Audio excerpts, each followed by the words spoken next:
ठीक है। हुंड का नियम जो सिंपल सा हुंड ने बताया ना इलेक्ट्रॉन भरने का, कुछ कुछ याद है सब भूल गए भाई, आज ही पेपर है। ये बताया था ना कि हुंड पहले एस में भरेगा, फिर पी में ऐसे ऐसे भरेगा, पहले एक एक इलेक्ट्रॉन, फिर साझा करेगा दोहरा दोहरा, बस यही पूछेगा।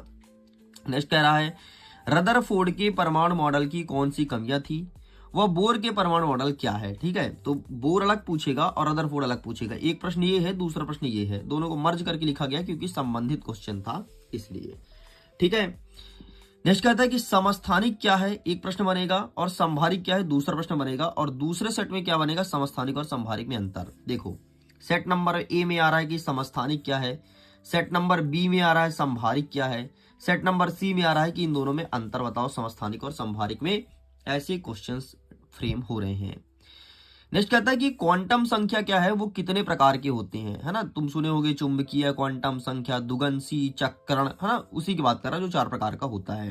नेक्स्ट कहता है कक्ष और कक्ष में अंतर स्पष्ट कीजिए, ये एग्जाम में बन रहा है क्वेश्चन। दे ब्रॉगली, डी ब्रॉगली, जो भी तुम बोलते हो उसकी संकल्पना, मेरे कहने का मतलब ये है इनका समीकरण अच्छे से रट लेना मेरे भाई, क्योंकि आ रहा है आपके एग्जाम में। ठीक है, हाँ, विकर्ण संबंध क्या है, उदाहरण दीजिए। तुमने पढ़ा होगा कि दूसरे वर्ग का पहला तत्व तीसरे वर्ग के एक अगले तत्व के साथ जो संबंध प्रदर्शित करता है उसे विकर्ण संबंध कहते हैं। ठीक है, और ये एग्जाम में आएगा। नेक्स्ट कह रहा है फ्लोरीन और क्लोरीन में किसकी इलेक्ट्रॉन बंधुता अधिक होती है या फिर उच्च होती है, ऐसा क्या कारण है। अब तुम्हारे एग्जाम में कैसे प्रश्न बन सकता है कि फ्लोरीन और क्लोरीन, तो पहले कर दे क्लोरीन और फ्लोरीन, है ना, घुमा सकता है, पेपर घुमा रहा है क्योंकि पेपर थोड़ी टफ आ रहा है। ठीक है, नेक्स्ट कहता है मेंडलीफ के आवर्त का नियम क्या है। मेंडलीफ ने जो पीरियोडिक टेबल बनाया था तो कौन कौन से रूल्स को बताया था, वो उसके प्रभाव को बताना है कि कितना इफेक्टिव रहा। अच्छा, आप मुझे ये बताइए कमेंट सेक्शन में, वर्तमान में जो हम पीरियोडिक टेबल पढ़ रहे हैं तो किसका बनाया हुआ है, आंसर करना कमेंट सेक्शन में, क्योंकि ये चीज मुझे बहुत अच्छे से पता है कि बहुत सारे स्टूडेंट्स को ये नहीं पता कि पीरियोडिक टेबल को बनाया किसने, जो हम वर्तमान में पढ़ रहे हैं। बहुत सारे बच्चों को नहीं पता, बहुत सारे, सब कहेंगे मेंडलीफ, है ना, मेंडलीफ उनका एक फेवरेट नाम है मेंडलीफ। अरे भैया मेंडलीफ का है ही नहीं। अब बताओ किसका है, कमेंट में बताओ तो जरा, हम भी तो जाने कितनी तुम्हारी इंटेलिजेंसी लेवल है। आंसर करो कमेंट में। कोचिंग भी लगाए हो, कोचिंग भी जाते हो केमिस्ट्री का, सुबह सुबह उठ के चल दोगे कोचिंग, है ना, बनता कितना है भाई, हम भी तो देखे जरा। कोचिंग लगाए तो कोचिंग में क्या परिणाम तुमको मिल रहा है, इतना पैसा खर्च कर रहे हो, कुछ तो आउटपुट मिलना चाहिए। तो हम भी जरा थोड़ी टेस्ट ले लेते हैं आपका। नेक्स्ट कहता है कि पी ब्लॉक का तत्व क्या है, इसके प्रमुख लक्षण क्या है। तो देखो यार, पी और डी तुम्हारे एग्जाम में आता है, कुछ सेटों में पी आएगा तो कुछ सेटों में डी आएगा, ध्यान सुन लो। डी ब्लॉक ये पढ़ लेना भैया। अंतर संकरण तत्व क्या है, इसके सामान्य गुण बताओ, ये एफ ब्लॉक कहलाता है। नेक्स्ट कहता है आयनन ऊर्जा से आप क्या समझते हैं, इसको प्रभावित करने वाले कारक कौन से हैं, हमें कारक बताना है। एकाकी इलेक्ट्रॉन युग्म से क्या आशय है, क्या होता है एकाकी इलेक्ट्रॉन युग्म। नेक्स्ट कहता है HF और HI अणु में अधिक ध्रुवीयता है क्यों। ठीक है, HF और HI में अधिक ध्रुवीयता किसमें है, ये हमारे एग्जाम में देखने को मिलेगा।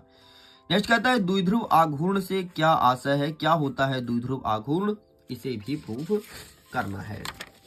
चलो, बहुत सारे क्वेश्चन हमारे कंप्लीट हो गए हैं, लगभग हमने 60% क्वेश्चन को कर लिया भाई। नेक्स्ट कहता है कि सिग्मा और पाई बंध में अंतर स्पष्ट करो, ये पाई है। ठीक है, सिग्मा और पाई बंध में अंतर स्पष्ट करो।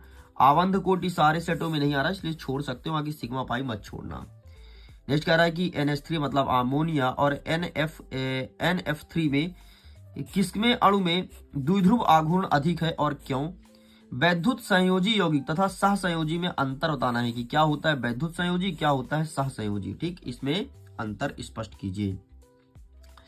नेक्स्ट कह रहा है CH3 NH3 VSEPR सिद्धांत के आधार पर अणुओं की आकृति बनाइए। पूछेगा कि बताओ NH3 की आकृति कैसी होती है, तुम बताओगे बढ़िया कि sp3 होती है। ठीक, ऐसे क्वेश्चंस एग्जाम में बनेगा, मैं एग्जाम्पल आपको दे रहा हूं।